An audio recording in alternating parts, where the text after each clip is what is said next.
In the world of Welcome Home, things were perfect. At least, that's how the show was sold. But after the unfortunate passing of the actress who played the character Granny Cranny of old age, something had to be done. Granny Cranny was a beloved elderly puppet, so a controversial choice had to be made. The introduction of death into the world of Welcome Home. A two-part episode was created that introduced you, a puppet themed after death itself. You were the quasi-villain of the episode 1, as no one wanted Granny to leave. So they did what they did best, be a friendly neighborhood. They all put their hands together and distracted you so Wally could get medicine. Because really, you didn't like your job. You weren't motivated, you were lazy. The episode ended with Granny Cranny, who by that time was bedridden to not have any spoken lines. And after getting the medicine, the death contract you had been carrying went up in flames. Meaning that Granny's time hasn't come yet. The second part was shown 5 episodes later, as the season finale, where you returned, and Granny Cranny refused to take any more medicine. As she explained in a letter that Wally read in the ending, that it was time for her to leave, and that she would not come back. But that was okay. That was life. And that she would greet you like any other good neighbor, with a smile and a warm hug. And on that day, when Granny Cranny gave you this embrace, you cried yourself for the first time. Teaching loss and acceptance of it to the children watching. These 2 heartbreaking episodes had gained great reviews, and you would soon become a popular character, especially with adults. And so, after a 6-episode absence, you were reintroduced as a background character, doing random things like setting up a hammock and sleeping in it, while the other puppets did dangerous things in the foreground, like playing unsupervised in the streets, or exploring a forest unprepared, as a subliminal warning of sorts. But fans of the show were just happy that you were there. You even had your own house in the neighborhood.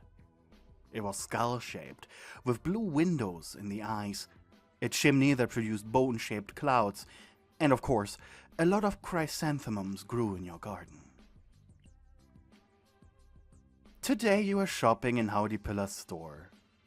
Creatures of Death just loved apples for no apparent reason, other than the creators of the show wanting to make an anime reference. So as your bony hand hovered over today's apple selection, you found a rare breed. An apple that wasn't completely red. For some reason, everyone in the neighborhood couldn't get enough of the soft, super sweet red ones, but this one was green. Immediately you grabbed it. You love these sour ones, holding it like a precious artifact.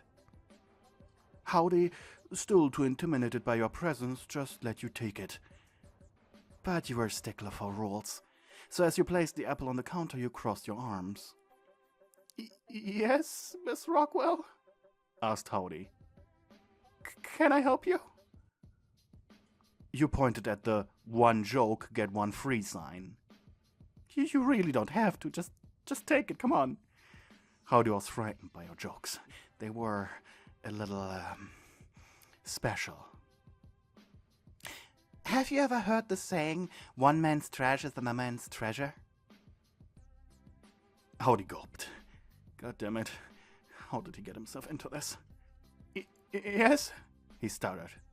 Next time you showed up, he takes down that stupid sign. Yeah, it's a wonderful saying. Just a horrible way to find out that you're adopted. Were you adopted? It's a joke, Howdy. Howdy forced a hollow laughter. Good one! Okay, thanks. I'll be taking this, you said smugly before leaving. Not realizing that Howdy was just terrified of you. As you stepped outside, stretching yourself, your spine suddenly cracked. Ow! You complained. You really weren't like other puppets. Of course you weren't. You're made out of black nylon with an equally black filling, making you particularly invisible if it wasn't for the intricate plastic skeleton that had been sewn into your felt, giving you the appearance of someone wearing a skeleton Halloween costume. The bones even glowed ominously white in the dark for up to 2 hours. On your head, you wore a plastic skull that covered everything above your mouth, the inside of which was just as black as the rest of your puppet body, save for a blue tongue that too glowed in the dark, and a singular blue eye made out of felt inside of your right eye socket. Usually you wore a simple black robe with a large black hood that was a little too big for you, and almost always covered your vision and made you fall or run into things. Your name was Rockwell Extra Bold, proud reaper of the next plane of existence, and super fan of heaven. A fan so much, in fact, you only took reaping jobs for people who got there.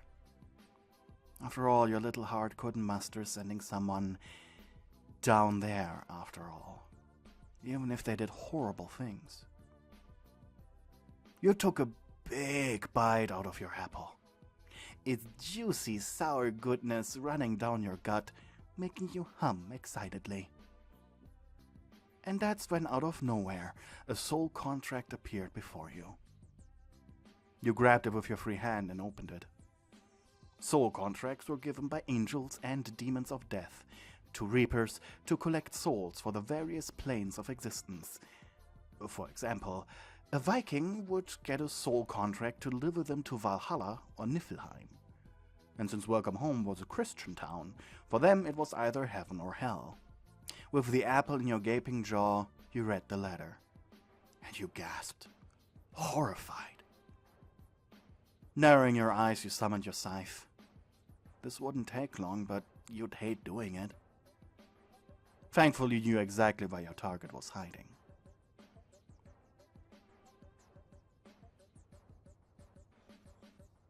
Wally was sitting inside of home with his best friend Barnaby B. Beagle. The two were playing chess, or more, Barnaby was being played. In chess, Wally just kept winning and winning, but the good-natured Barnaby didn't realize, which was good.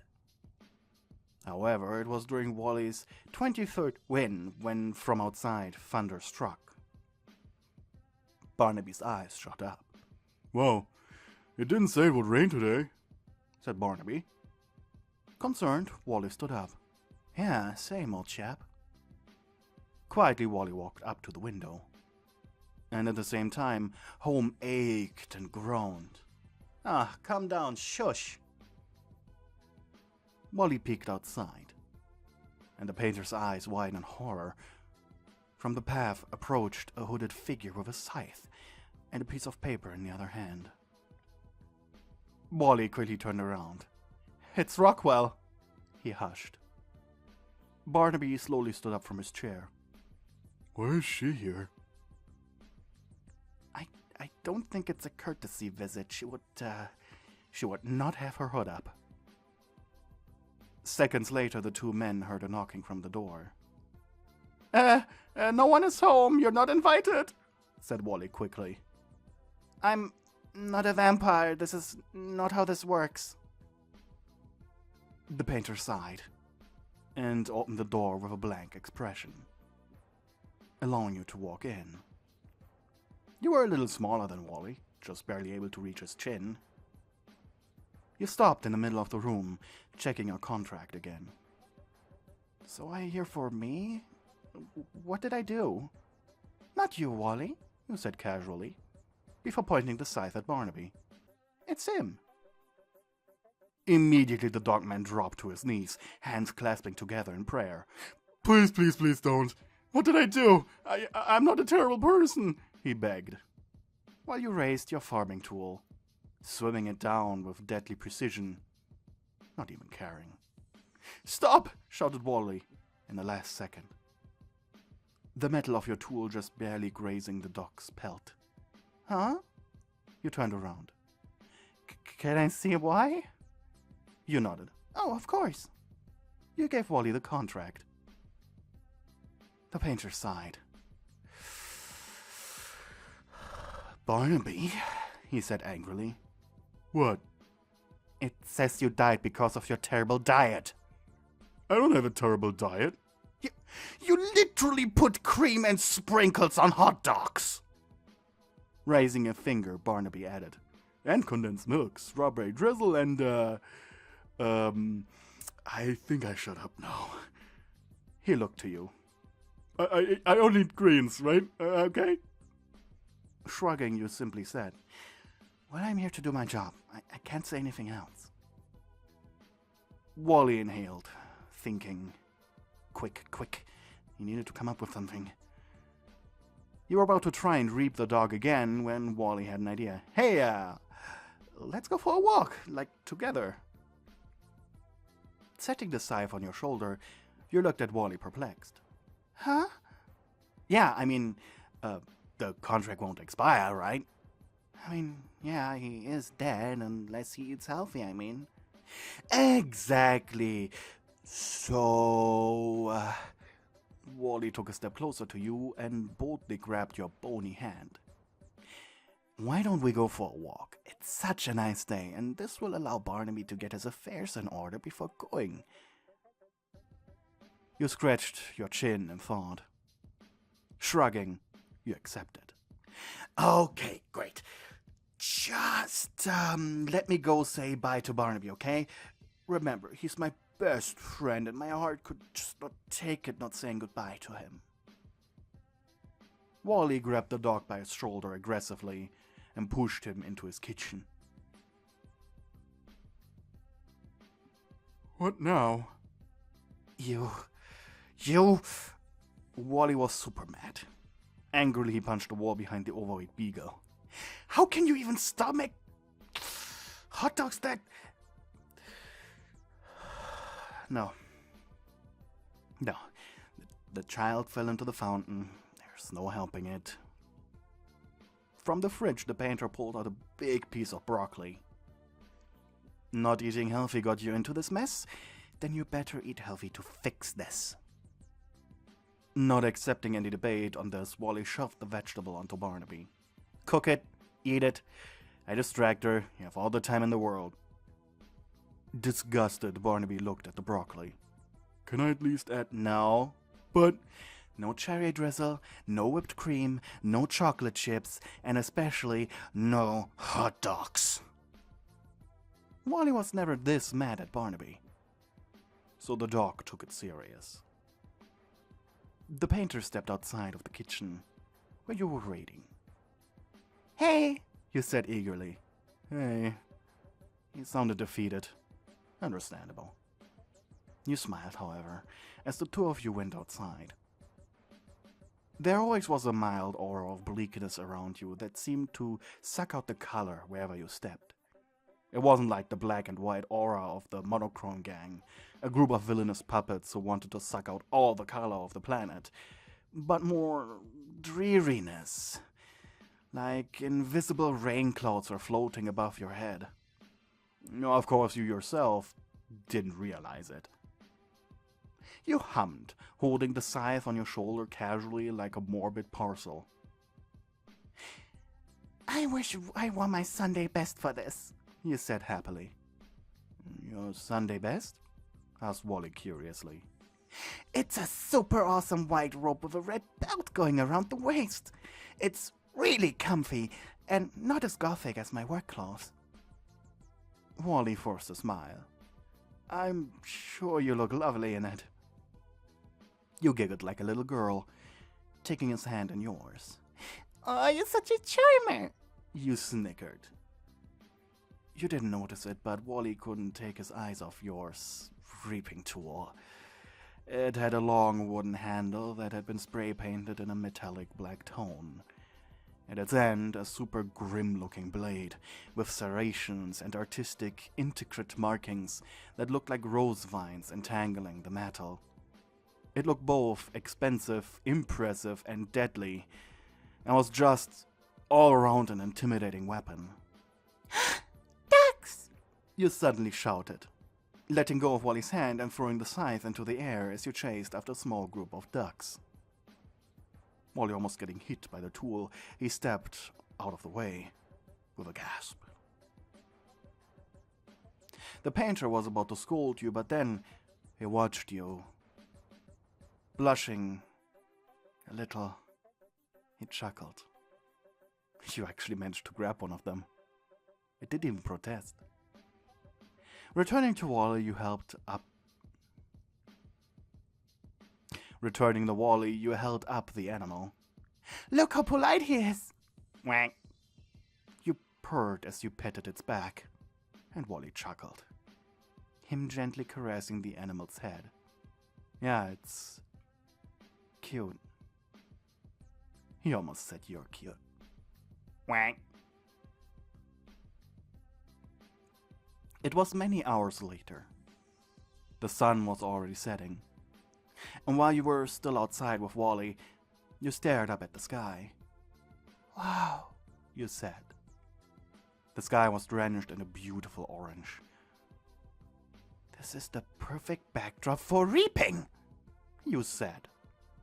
And before Wally could say anything, you had taken your scythe in both hands and were running off, not wanting to waste any more time. When you returned to home, the house was already nosing off, so it didn't resist when you came inside. The sun behind you creating an ominous silhouette, your eye glowing in a dangerous cyan. Oh, Barnaby! You slowly walked inside. No, I just need a moment. You jumped on Wally's sofa to make yourself look bigger, only to see Barnaby cowering on the ground, a plate of steam-boiled broccoli on the floor. Your eye twitched. Don't you dare eat that! Barnaby, eat it already! That was Wally. He was completely out of breath and sweating from the sprint. But it's so gross. Wally, you tricked me, you said in disbelief. In this moment, your heart felt like it shattered into 1,000 pieces. No, you don't. You don't understand. God damn it, just eat it, you stupid mutt! Raising your scythe, you swung it down, only to stop at the soft crunch of the broccoli. Barnaby chewed. If he spit it out, you still won. But he gulped it down, his eyes rolling back in absolute disgust, and he gagged.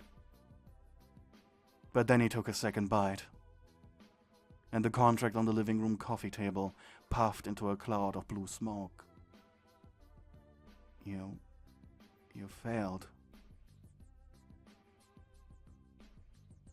As Barnaby celebrated by demonstrably shoving the entire plate into his jaw and chewing, you let your shoulders hang. I did it. Wally, however, looked at you as you walked outside, not looking back at him even once. Why was he hurting? He should be happy for Barnaby, but something about your violent disappointment was nagging him. Wally looked back to the blue dog puppet who was on Wally's telephone calling everyone in the neighborhood, talking about how bravely he ate the stupid broccoli. It was days later.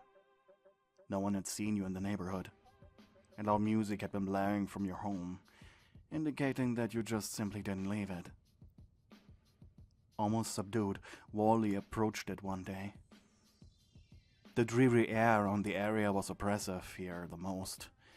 There was a reason no one talked to you after all. Ever since you had vanished, he had thought about this, and He couldn't think straight anymore. The painter needed this. Needed this for his own conscience.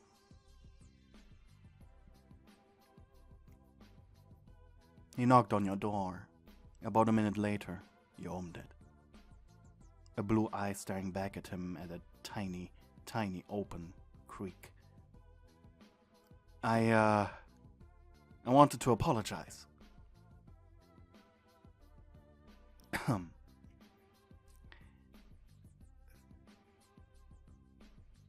That's all. You blinked, looking to the side. Can this be fixed with an apology? You look back at him. What I mean is, I did have fun, and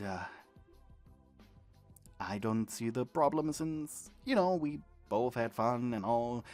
That's the reason really to value this. Your eye narrowed. Okay, it did. He raised both hands defensively. But...